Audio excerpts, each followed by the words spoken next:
Assalamualaikum warahmatullahi wabarakatuh. Ketemu lagi dengan saya dalam channel Guru Sejarah. Kali ini saya akan membahas tentang folklore dalam sejarah. Ya, ini adalah materi sejarah peminatan kelas 10 SMA.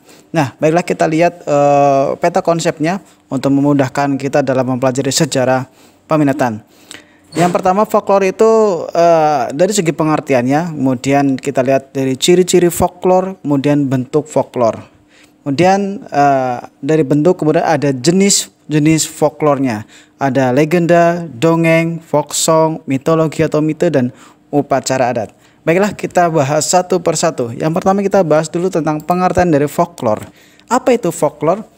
Ini mungkin suatu kata yang mungkin baru didengar oleh kalian tentang folklore. Nah, dari katanya sendiri, folklore adalah tradisi lisan dari suatu masyarakat yang tersebar atau diwariskan secara turun-temurun. Nah, sedangkan menurut Kamus Besar Bahasa Indonesia, folklore adalah adat istiadat tradisional dan cerita rakyat yang diwariskan secara turun-temurun tetapi tidak dibukukan. Nah, di sini folklore berkaitan dengan erat sekali dengan sejarah sebenarnya, yaitu tentang ingatan kolektif. Ingatan kolektif maksudnya adalah ingatan yang diperoleh dari beberapa kelompok masyarakat yang secara turun-temurun diwariskan secara lisan, dan itu tidak ada namanya bukunya. Jadi hanya sekedar dengan ucapan saja dengan lisan. Dan itu bisa berbentuk macam-macam, bisa itu bentuknya kegiatan berupa lisan, bisa bentuk berupa kegiatan adat dan sebagainya. Semua pokoknya yang diajarkan secara lisan tanpa ada bukunya sama sekali. Nah, untuk memudahkan mengidentifikasi dari folklore itu, nah kita lihat ciri-cirinya. Nah, bagaimana ciri-ciri dari folklore? Yang pertama yang jelas adalah penyebarannya dan pewarisannya ditulis secara lisan. Nah, jadi tidak ada bukunya. Hanya secara lisan saja yang disampaikan turun-temurun. Disampaikan turun-temurun terus dari satu generasi ke generasi berikutnya. Yang kedua yaitu bersifat tradisional. Berarti di sini sifat dari folklore itu tradisional, tidak modern. Berarti berkaitan hal-hal yang masih tradisional. Bisa itu nyanyian tradisional, bisa itu cerita tradisional dan sebagainya. Kemudian yang ketiga adalah bersifat anonim. Maksud dari anonim di sini yaitu tidak diketahui siapa yang mengarang cerita tersebut. Tidak diketahui pengarangnya, tidak diketahui awal mulanya siapa yang membuat cerita tersebut. Nah, itu anonim, tidak diketahui pengarangnya. Kemudian yang keempat yaitu memiliki fungsi penting dalam kehidupan masyarakat. Dan di sini jelas dalam menyampaikan nilai-nilai pendidikan, sosial dan sebagainya. Itu fungsi dari folklore. Sedangkan yang kelima di sini bahwa folklore itu memiliki atau dimiliki oleh sekelompok masyarakat tertentu. Nah, hanya sekelompok masyarakat tertentu, tidak masyarakat yang lainnya. Kenapa? Setiap masyarakat punya folklore sendiri-sendiri. Tiap daerah punya folklore sendiri-sendiri. Sehingga ciri khasnya juga berbeda tiap daerah. Oke, yang berikutnya kita bahas tentang jenis-jenis folklornya. Nah, untuk memudahkan, ini menurut John Harold Bernford, ahli folklore dari Amerika Serikat, yang mengatakan bahwa folklore terbagi menjadi 3 jenis atau 3 tipe. Yang pertama adalah folklore lisan, yaitu merupakan folklore yang bentuknya murni lisan, yaitu diciptakan, disebarluaskan, dan diwariskan secara lisan. Berarti secara kata-kata lisan tanpa menggunakan tulisan sama sekali, hanya ucapan saja. Nah, itu biasanya contohnya bisa itu berupa bahasa rakyat, ungkapan tradisional, teka-teki, puisi rakyat, kemudian ada nyanyian rakyat dan sebagainya. Nah, contohnya misalkan bahasa rakyat ini meliputi misalkan kayak dialek ya, antara suatu daerah dengan daerah lain itu punya dialek yang berbeda-beda. Jawa Barat dengan Sundanya, kemudian Jawa Tengah dengan bahasa Jawanya. Bahkan di Jawa Tengah saja bermacam-macam dialek. Yang paling terkenal ya, yang selama ini kita tahu adalah bahasa Ngapak. Nah, pusatnya di daerah Cilacap, kemudian Kebumen dan sebagainya, itu bahasa Ngapak, dialek yang paling terkenal. Ada ungkapan tradisional, itu ungkapan. Itu banyakkan ungkapan itu menggunakan bahasa daerah masing-masing. Misalkan dalam bahasa Jawa, saya contohkan, ada namanya becik ketitik olo ketoro. Artinya kalau suatu yang baik itu tidak kelihatan, dan cuma setitik saja nggak kelihatan. Tapi ketika ada sebuah salah, olo atau salah pasti langsung kelihatan. Nah, itu salah satu ungkapan tradisional seperti itu. Ada teka-teki, berarti adalah kayak ya teka-teki, terka atau harus ditebak teka-teka tersebut.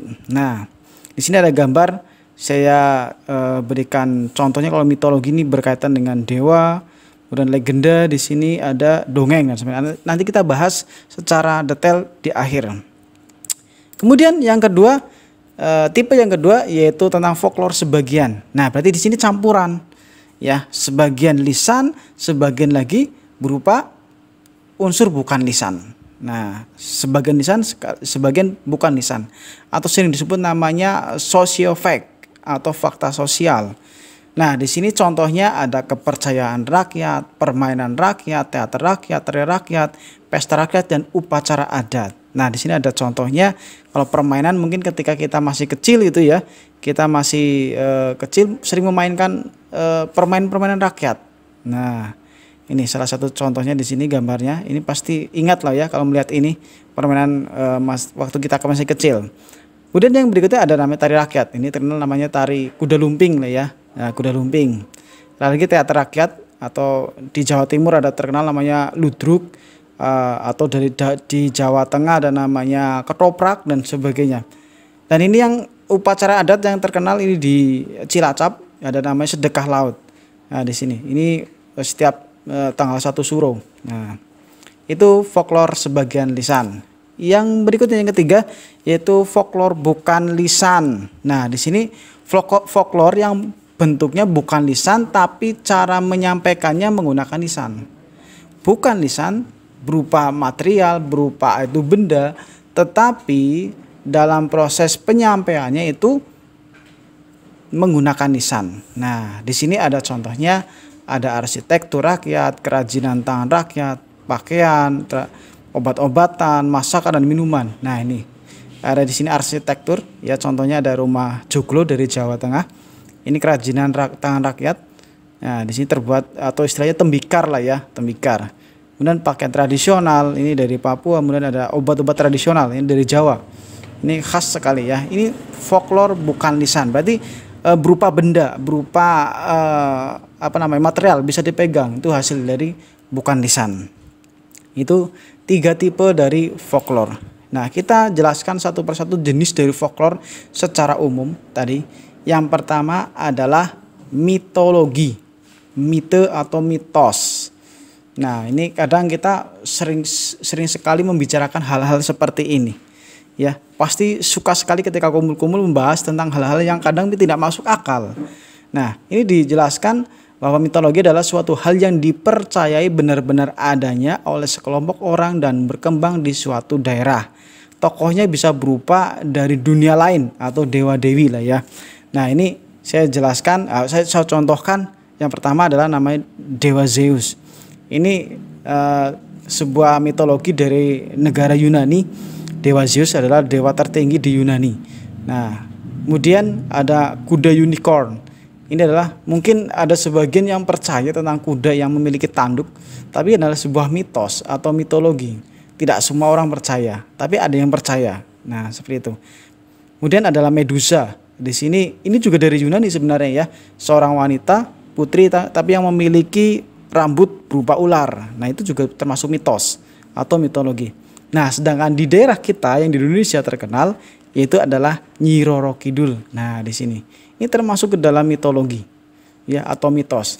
Ada tidaknya tapi banyak sekali orang-orang di Jawa itu percaya dengan adanya Nyi Roro Kidul, penguasa Laut Selatan. Nah, itu contohnya. Nah, kemudian yang kedua ada lagi yaitu legenda. Nah, legenda di sini ini kebanyakan berupa cerita rakyat sebenarnya ya. Prosa rakyat yang dianggap oleh yang punya cerita sebagai sesuatu yang benar-benar terjadi. Nah, menurut John Harold Brunvan ada 4 jenisnya, yaitu legenda keagamaan, legenda alam gaib, legenda perorangan, dan legenda tempat. Nah, di sini ternyata di sini ada Wali Songo, legenda keagamaan termasuk dikatakan legenda karena apa namanya, cerita ini memang luar biasa melegenda di Jawa terutama ya di sini. Kemudian ada Ande-Ande Lumut. Nah, ini juga tentang legenda perorangan.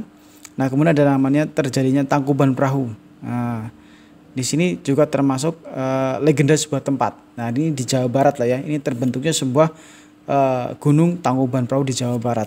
Nah, kemudian yang ketiga ada lagi namanya dongeng. Nah, ini banyak sekali, terkenal sekali saat kita masih kecil, sering didongengkan atau diceritakan oleh orang tua kita ya.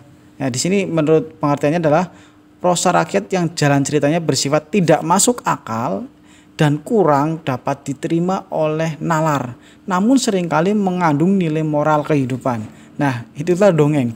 Jadi sebenarnya dongeng itu adalah sebuah cerita yang tidak nyata, tidak terjadi dalam kehidupan sebenarnya. Cuma di sini dalam cerita tersebut itu mengandung banyak sekali nilai-nilai moral yang dapat kita ambil. Nah, di sini ada contoh kayak tentang kancil dan buaya, kemudian ada timun mas. Ini kan sebuah cerita yang tidak terjadi di kehidupan kita sebenarnya. Cuma banyak sekali nilai moral yang dapat kita ambil dari situ. Itu dongeng. Kemudian yang keempat ada namanya nyanyian rakyat atau folk song. Nah, ada folk song. Ini adalah nyanyian yang pasti setiap daerah punya nyanyian tradisional.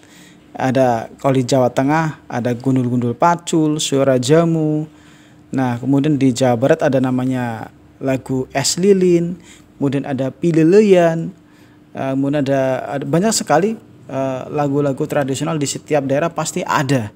Nah, ini termasuk namanya folk song, nyanyian rakyat. Nah, ini termasuk namanya tadi folklore lisan karena penyampaiannya menggunakan lisan dengan kata-kata. Oke, yang berikutnya yang terakhir adalah upacara adat. Nah, upacara adat sarana penghormatan terhadap nenek moyang, tempat, peristiwa tertentu yang terjadi di masa lalu yang dihormati dan dilestarikan hingga saat ini. Nah, di sini upacara adat memang kental sekali bagi masyarakat Indonesia, terutama di Jawa di sini. Nah, di sini ada beberapa contoh yang sering kita alami dalam kehidupan sehari-hari. Nah, yang pertama tadi sudah kita bahas di awal yaitu tentang sedekah laut. Nah, saya contohkan sedekah laut di Cilacap. Ini adalah sebuah upacara adat yang dilaksanakan setiap tanggal 1 Suro. Nah, di sini sebagai apa istilahnya penghormatan, ucapan terima kasih kepada laut yang dimana telah memberikan banyak sekali ikan yang melimpah bagi para nelayan.